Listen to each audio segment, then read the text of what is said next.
Koje se to vreme više neće vratiti i šta se dešava kada kultura doživi nokaut? Razgovaramo s rediteljkom Majom Uzelac povodom biografskog dokumentarca Ej Salaši. Film je o pevaču Zvonku Bogdanu i premijerno će biti prikazan poslednjeg dana festivala Beldox 27. maja u Domu omladine Beograda. Kada bih morala da dam primer jedne gradske face, rekla bih Maja Uzelac. Pa ako mi dozvolite, ovde bih vas šaljivo pitala. Šta se dešavalo kada je jedna gradska snaša stigla do Salaša? U nekoj vrsti interakcije s Ivanom Kljajićem, koji je inicijator ovog projekta, u stvari on je bio muzički producent Zvonkovog albuma u tom trenutku i pozvao mene da režiram ovaj film. Ja sam bila tu dosta začuđena tom idejom i tim spojem, ali mi se baš zato odmah i to svidelo. Onda smo mi krenuli u priču o tome kako taj film treba da izgleda i on je imao neku vrstu strukture u glavi koja se ticala pesama, odnosno jednu po jednu pesmu koju bismo prolazili kroz priče drugih ljudi, Zvonkove i tako, o tome kako su te pesme nastajale, šta su one kod Zvonka budile i znaš kako već te stvari idu. Sad, meni to bilo malo usko možda i malo nedovoljno, pošto sam odmah zamislila te ravnice i kako pucaju, znaš, pred očima, i onda sam shvatila da uz Zvonka ide svašta nekako, znaš, u nekom kompletu sa Zvonkom idu i šeširi i tambure i kola i te mlade i takve neke stvari, i kako to sve mi moramo da imamo, znaš, i onda smo krenuli u potragu za tim manufakturama, tih šešira, za ljudima koji prave ručno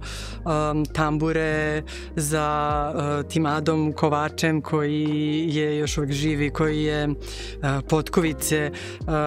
ručno pravio, kojima su potkivali konje još Zvonkovog oca, mislim, sve vremena i tako, i to smo sve pronašli kad sam videla kako izgledaju te radnje male zanatske, kako izgledaju prosto ti ostaci neki tog vremena koje više apsolutno ne postoji i kako kaže Zvonko, više se nikada neće vratiti. Ja sam znala da je to što moramo da radimo tamo, i onda kad smo bili na tim livadama, na tim poljanama, oko tih salaša, ja sam se bavila stalno gledanjem nekih biljaka, nekim zagledanjem nekih listića i toga kako padaju na vetru, mislim kako se kao klate na kojoj vrsti vetra, s koje strane najbolje to da se snima, isto tako ta polja sa tim žitom i mislim sad koja vrsta kog žita je tu i kako se ta boja, znaš, u golden hour prelama na svetlo, a kako je ujutru, kad je bolje. I ekipa je bila prilično zbunjena, mislim, jer su nekako od početka u svojoj glavi mislili da mi ćemo da imamo Zvonka i on će da priča i onda će da sviraju tamburaši i manje više, znaš, ali nekako su nam se otvorile su nam se cijeli svetovi malo po malo tu, i mi smo gledali šta možemo od toga da otmemo i da ukrademo tako u okviru tih snimajućih dana koji su stalno bili strašno kratki meni. I onda sam ponela me je, znaš, potpuno sam se zaljubila. Totali ravnice iz gornjeg rakursa veoma su impresivni, čista poetika. Kuda vas je sve to vodilo tokom režiranja? Ja sam probala da je imamo u sva godišnja doba, i sad pošto smo toliko dugo snimali, to se ispostavilo moguće, mislim, što je divno, i onda ti vidiš kako se samo menja kroz vreme i kako je, znaš, bela pa žuta pa zelena pa i ti dronovi, ali i ti makro detalji, znači, koji stvarno oslikavaju onako to vlat ili laticu ili pa sad malo mirno, a malo se od tih topota konja pored, znaš, se ugiba ili se od vetra malo zaklati. To je meni sve neka vrsta poezija koja je ona neverovatna sama za sebe, i onda mi je mnogo jasnije kako su te Zvonkove pesme takve, mislim, kako one imaju u sebi to sve što imaju i kako zrače na taj način na koji zrače, mislim, i kako se svi nekako na to pecaju i kako je to svima svima nešto radi, mislim, i kao nekim klincima koji su čuli o zvonku od baba i deda, mislim, i zvonkovim ispisnicima i nekako cela ta vertikala na neki način, verovatno različit, ali kapira to. Film Ej Salaši govori o vremenu kojeg više nema. Šta ipak ne bismo smeli da dozvolimo da ode u zaborav? Pa iskreno da ti kažem, ja sam baš prilično užasnuta ovim vremenom te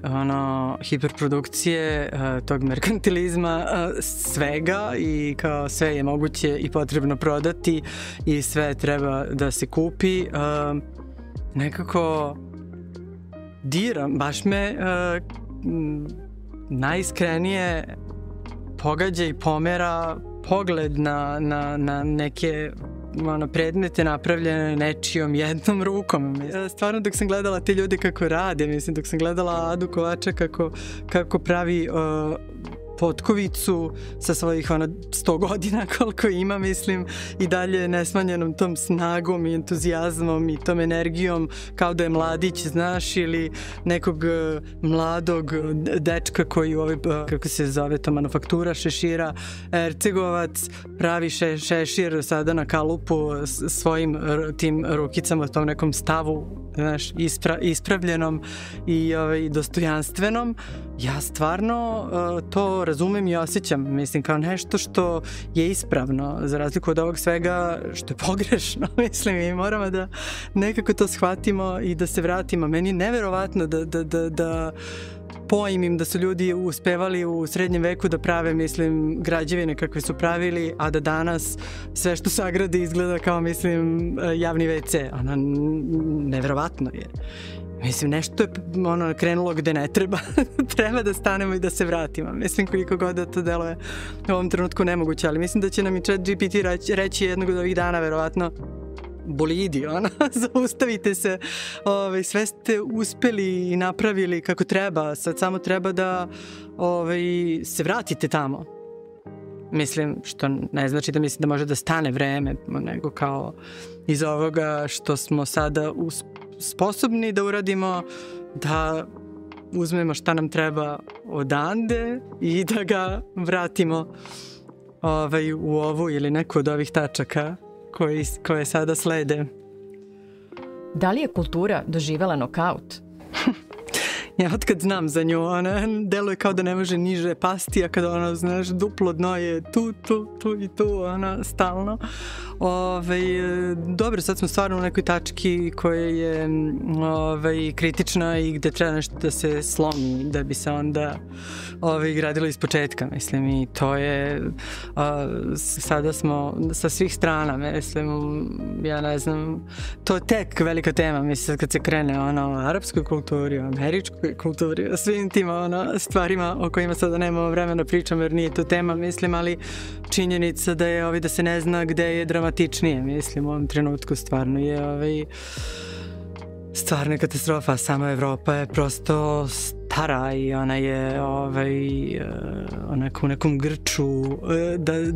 da sačuva tu svoju moć ili šta je od nje ostalo tokom vremena, mislim, i tu se batrga u tom samrtnom hrobcu koji, mislim, ako ova sad generacija nova u kojoj se svi pouzdamo ne promeni, stvarno će biti grozno gledati, ali nekako verujem da je ovo sada krenulo, da je ovo sad neki talas koji će da bude stvarno nekako na globalnom nivou, da će se širiti i da neće lako biti da ga se ugasi, da ga se sabije i da ga se reši, iako bi to sad strašno mnogo njih svuda po svetu voleli, ali da je to sad neophodno, jer mora ceo poredak i ceo sistem po kojem stvari funkcionišu da se slomi, on mora, on je truo i on je odvratan. Vi ste i u odevanju neko ko je prepoznatljiv. Šta se dešava sa stilom u vreme kada želimo da budemo isti, uniformisani? Pa znaš, kao u krdu je toplo, mislim, to je ta neka stvar gde se čovek osjeća smirenije, valjda, ako nešto ne talasa, ako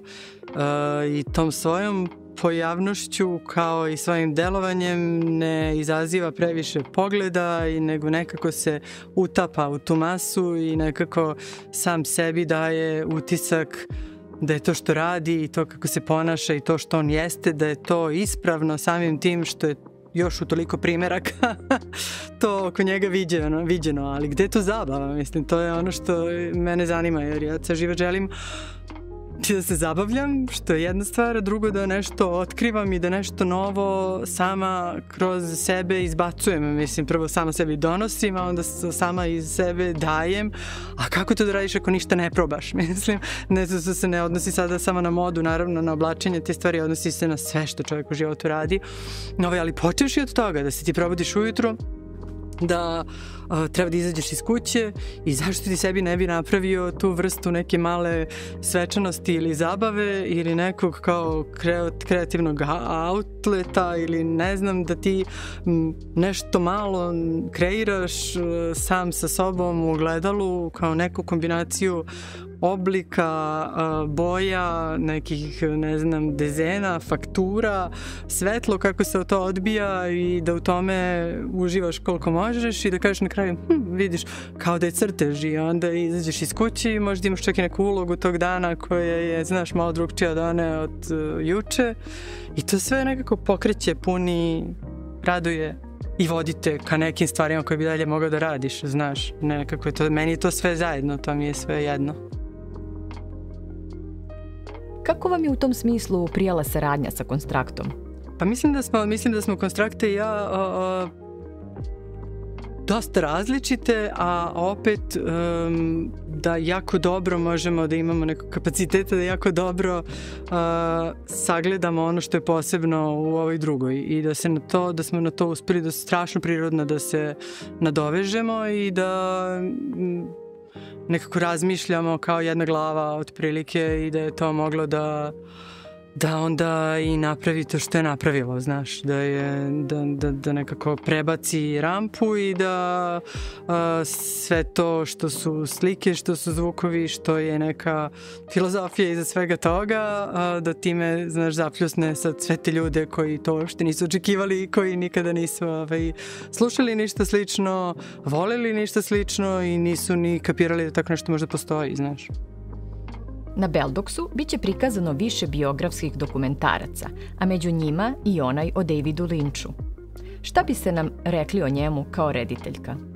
Lynch je najlepši. Mislim, kod njega je stvarno to nevjerovatno prepuštanje. On međutim dolazi iz kosmosa, mislim, sad to zvuči smešno, ali njemu nije zvučalo, on je tako pričao, tako se ponašao i takve filmove je pravio, mislim, to je prosto tako, znaš, između meditacije i onog deljenja drveta svojom rukom, on je pravio te kadrove za koje kao kada bi ih pogledao ili te razgovore koje kada bi ih pogledao, dijaloge u filmu ili te scenografije, ništa ti ne bi bilo jasno, ali nekako u kombinaciji prvog s trećim, petog sa sedmim, nečega što kroz to sve prolazi i naravno zvukova koje on nevjerovatno dobro osmišljavao, čak i sam pravio, muzike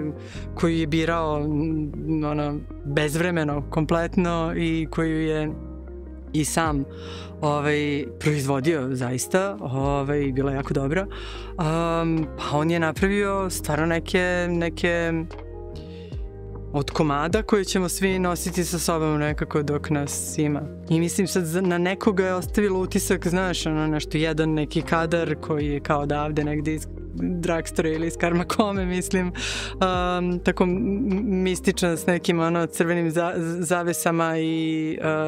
patuljcima ili nešto, na nekog drugog je ostavio taj utisak neki sumanot zvuk kome ne znaš ni izvor, mislim, i šta se dešava sa frekvencijom, na nekog trećeg, nešto skroz treće, ali toga je toliko kod njega da mislim,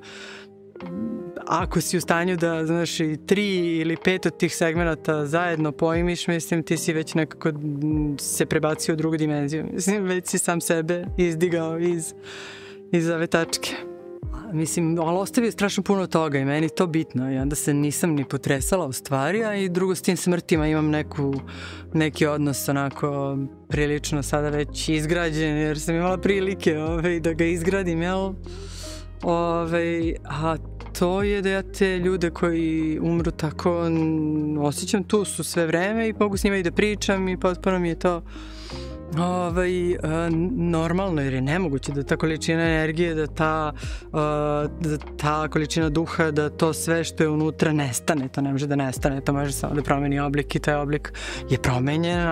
ali oni su tu, tako isto i Lynch, David i Ćao. Kod nas ženu koja se nije ostvarila kao majka pitaju, a kad će? Bilo mi je interesantno, kao neka paralela, da li bi i pitanje za reditelja isto bilo, što često jeste, kad će igrani dugometražni film? Pa vidi, ja sam mislila tako, odnosno mislila sam da ja moram da snimim dugometražni igrani film što pre kad sam bila mlada rediteljka nakon studija i ja sam krenula da pišem svoj scenariju i napisala sam ga i krenula sam da tražim pare, sve regularno kako to ide, znaš, ovde. I to je bilo prosto nemoguće, eto, iz raznih razloga koje ne bih sad ulazila je to bilo u tom trenutku tako kao da lupam ovako glavom o zid i lupam i kažem sebi posle 12. ili 17. lupanja, a ti hoćeš da slomiš glavu ili hoćeš tom glavom nešto drugo da možeš posle da radiš. I onda sam smislila da je ipak bolje da ja radim sve što mogu da radim i ja od tada nekako tražim neke rupe u sistemu i neke bočne ulaze i neke kroz dimnjak i ne znam tako u neke projekte ili u neke situacije u kojima ja mogu da radim i da me se pusti da radim kako bih ja da radim i onda ga radim i tako ga uradim i sad sam shvatila da je to neka vrsta isto karme ili ne znam nečega koja me tim putem šeta i ja to radim kako se dešava, a da li će to dovesti u nekom trenutku i do tog čuvenog dugometražnog igranog filma, vidjet ćemo, mislim, imam naravno spreman sad opet neki scenario i neki drugi se već radi i to je sve to tako neka mogućnost, ali kojom se ja stvarno najiskrenije ne bavim nikad duže od 3 sekunde, nego onako, eto, napisali smo ga, smislili smo ga, on postoji, ako ga neko bude hteo, nek se javi. A tako mi je bilo i s decom kad si kod ovog ostvarivanja kao majka, ja isto nikad nisam mislila da ću ja da budem majka, niti da moram da imam decu, a naročito nekad da se ostvarim kao majka jer mi je to jezivo. Ali se to samo od sebe u kasnim 30-im, znaš, odigralo, prosto se desilo tako da je moralo da se desi, da je meni bilo to kao jasna misao da je to sada nešto što, znaš, treba da se desi, što ću ja voleti da se desi i tako sam i volela i strašno mnogo volim i dalje. Pa valjda, evo, nek bude tako i sa film. Hvala vam mnogo na razgovoru. Hvala tebi.